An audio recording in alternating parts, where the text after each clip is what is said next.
Back. Kenny Smith with Charles Barkley. Some might call him controversial, but not Charles. If a famous person says something, they call it controversial. But if regular Billy Bob on the street say something, it's like, well, that's his opinion. Right. But, you know, I don't look at myself as controversial or outspoken. If they don't want my opinion, they shouldn't ask me a question.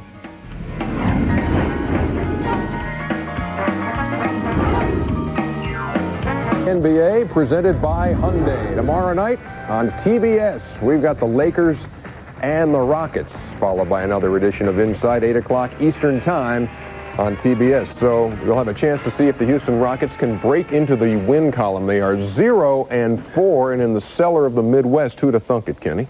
They're in the cellar of the Midwest, but they're going to bounce back. You have Charles Barkley, a guy who's played in the NBA for 16 years at an extremely high level. Came into the league as the round mound, the rebound, and now he always speaks his mind. And here's a guy who's going to go into retirement thinking about what he's going to do. I'm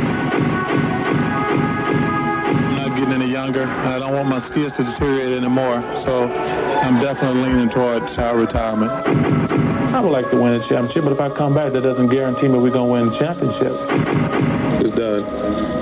I always say I think about it, but the decision's made and it's final in stone. What pushed you over? People say there's one thing that pushes you over the top. Say, you know what?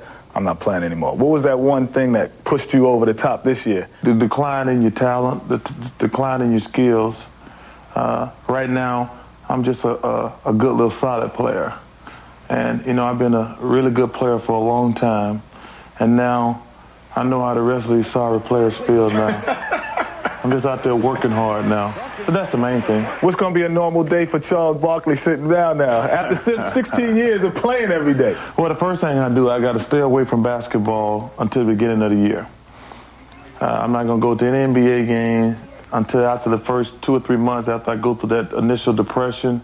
That's going to be the hardest part. I don't even think I'm going to watch the first 2 months of the season because I know when October and training camp and everything come, I'm going to go through a deep depression. So I'm going to get up every morning, take my daughter to school, play golf, try to work out because I got fat potential. You know, I got really good fat potential. I don't want to be one of them old fat guys.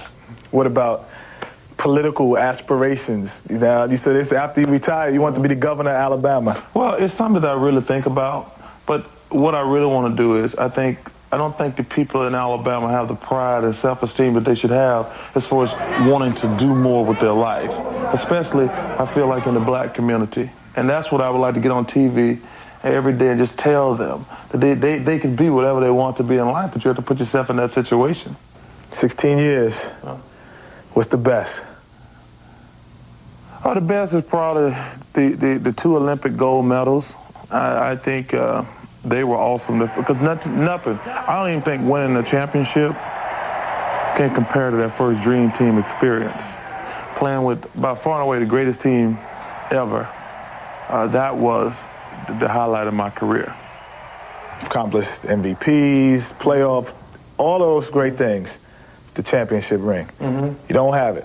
What do you think it actually takes to be a champion? I think to win a championship, you have to be obsessed with it. The year I made it to the finals in Phoenix, we had one goal, that was to win the championship. You know, and that's actually the only team I ever been on where our only goal was to win the championship. We said, well, we don't care who scores, we don't care, we're going to work together. We want to get to the finals and win the world championship.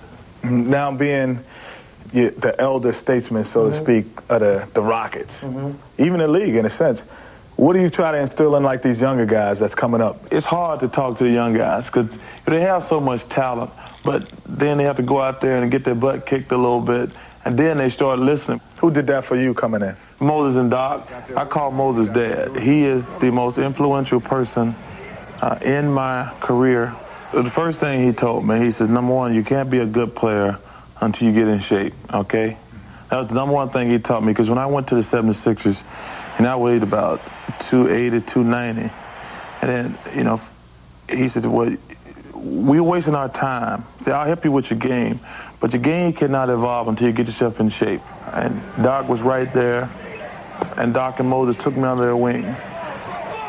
Anybody in the game today, you look at it and say, there's a little bit of Charles in that guy right there. And I'll tell you, you know what? I like to watch the game. I think Kevin Garnett is going to be the next Michael Jordan. I think he has that type of ability. And I love watching Tim Duncan play because he reminds me of Kevin McHale. Kevin McHale's the best player I ever played against in my life. But Tim and Kevin, they are what the entire league should be like. Now, I made a statement on TNT. I said, when all of the verbal spats were going between supposedly you and Scottie Pippen, I was like, that happens all the time. These guys still could play together and have a good year. What'd you think about that? We could have played together. And you think you would have been successful? Yeah, because I played with guys. I mean, because you think about it. You know, everybody talk about, you know how it is in this league. There's always guys on the teams that don't like each other. You know, and that always goes on. And unless you lose and nobody says anything about it. Now, if you're winning, nobody says, well, everybody keeps it quiet. But when you lose, they say, well, them guys don't get along in the first place. Right. But, you know, on every team, there's guys who don't like each other. And I could have played with Scottie. And I enjoyed playing with Scottie. What you said has made news, being controversial, so to speak. If a famous person says something, they call it controversial. But if regular Billy Bob on the street say something, it's like, well, that's his opinion. Right. But, you know, I don't look at myself as controversial or outspoken. If they don't want my opinion, they shouldn't ask me questions. You know, I'm not saying everything I say is right either. But the press is funny. They said, well, Charles is controversial. I'm not controversial. I'm not going to answer any question unless you ask it to me. Right. You know? Right. But if you ask me a question and I don't say what you want me to say, don't get mad.